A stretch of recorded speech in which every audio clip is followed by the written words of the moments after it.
aka n'amataaba ga bukadde 5 abaalumiziddwa bafunye akakadde kamu kamu.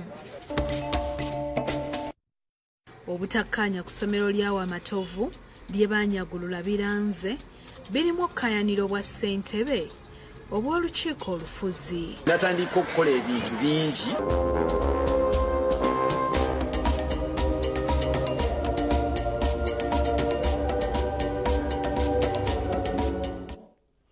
Mwebale nnyo mwebalire ddala okusala Bukedde TV1. Tutandise n'abatuuze naddala abalina paakingi z'emmotoka ne pikipiki ekiwoko mu disitulikiti y'e Nakaseke bano basattira olw'obubbi bwa pikipiki obususse mu kitundu kino. Ku mulundi guno waliwo omuvubuka kamera gwe zikotte ng'abba pikipiki era kati basabye poliisi ebayambe okola okunoonyereza. Akatambi kano kalaga omuvubuka eyabye pikipiki bbiri okuli UFV 770G ne UFD 762G nga yasoose kubba emu n'akomawo n'atwala n'endala. Obubbi buno bwabadde mu paakingi y'essundiro ly'amafuta erya Nero mu kabuga k'ekiwoko mu disitulikiti y'e Nakaseke nga bwabaddewo ku ssaawa nga 8 mu kiro ekikeesezza olwaleero. Wendi yadde maze okugulawo ku waneeno yaguddewo ddoledi yaguddewo obuguzi katono n'afumya piki yasoose wayiseewo eddakiika wakati ndowooza ku 2 n'akomawo n'akima piki ey'okubiri. Katambika neera kalaga nga waliwo omutuuze Samuel Luwaga eyabadde aze okukima pikipiki ye n'asanga omuvubuka ono kyokka teyategedde nti yabadde mubbi.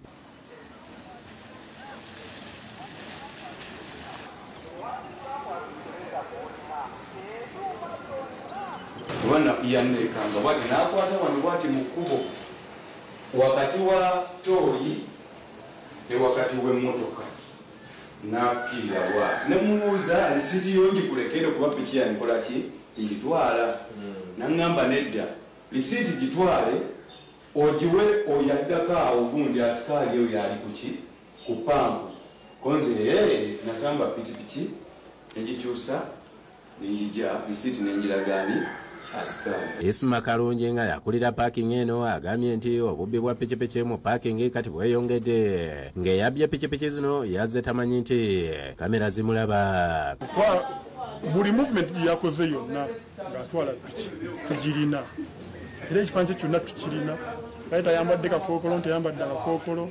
Kalungi agamba nti omuvubuka ono okuyingira yayitidde mu kituli emanju wa paakingi bw'atyo n'amenya kufulu ezabadde ku geeti n'atandika okusomba pikipiki zino. Kisoboka okuba ng'ali eyamubalidde obubalizi ajja atudde. Paakingi zonna ezitwetoolodde waneeno bazibbyeko piki zonna.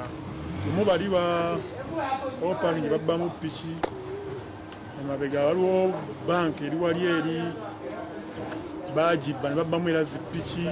Dan Masembe omu ku bannannyini pikipiki ezabbiddwa agambye nti walina okubaawo ekikolebwa ku bantu ababaguza pikipiki kubanga nabo beebuuza engeri obuuma gye buggyibwamu pikipiki zaabwe ate nga bazigula bamanyi nti singa zibbibwa basobola okuzirondoola. Nawe batunuulidde piki entambula gye yatambudde kilomita ntono nnyo okuva wano neyambuka ku kisaawe waggulu.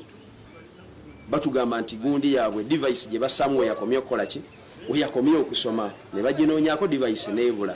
So kitegeeza nti ne security gye batuwa ku piki eyo device weeyina okugenda erina okuba nga buli omu tasobola kugifuna wano either agijjamu agimanyi nti yagissaamu oba okubanga bagissa awantu weetasobola kukola ki kuviiramu. Ategeezezza nti obutayimbwa e Nakaseke bubadde bukendedde nga kati ekiriwooza pikipiki ezibbibwa mu paakingi n'asaba poliisi erondoola ababba pikipiki zaabwe bakwatibwe era bavunaanibwe. Piki yabadde empya nga ya wiiki nga mpya ya wiiki era olinajja n'agirondamu mu bokisi ezabaddewo zonna yabadde eri n'azitegulategula ng'akatambi we kanaalaga abantu.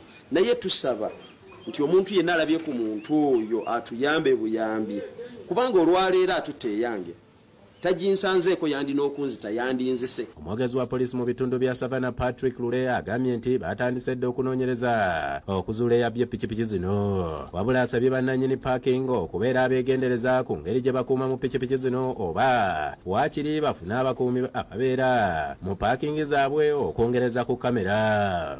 Naye tukubiriza abantu baffe abalina zi paakingi ez'enjawulo naddala ezitereka ebidduka okubeera nti bafuna abakuumi abatendeke. Waswabeka Senton Kagere yakusakidde eggulu lino ku lwa Bukedde TV.